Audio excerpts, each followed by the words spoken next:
ময়না, আজকে আমি তোমাকে কিছু কথা বলতে চাই, যেটা কখনোই তোমাকে বলা হয়নি।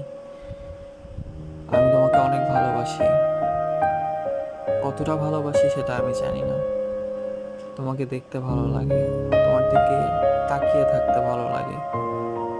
তুমি যে হাসো সেটা দেখতে আমার খুব ভালো লাগে।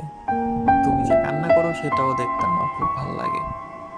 তোমাকে প্রচণ্ড বিরক্ত করতে আমার ভালো লাগে। তোমার জন্য অপেক্ষা করতে তো আরো বেশি ভালো লাগে। তুমি যে সময় দুষ্টামি করো ওটা আমি ফিল করি, বাট আমি কখনো তোমাকে এমনভাবে বলতে পারিনি, ময়না আমি তোমাকে অনেক ভালোবাসি। সিরিয়াসলি আমি তোমাকে অনেক ভালোবাসি। I love you so much. Thanks for giving me everything. Love you.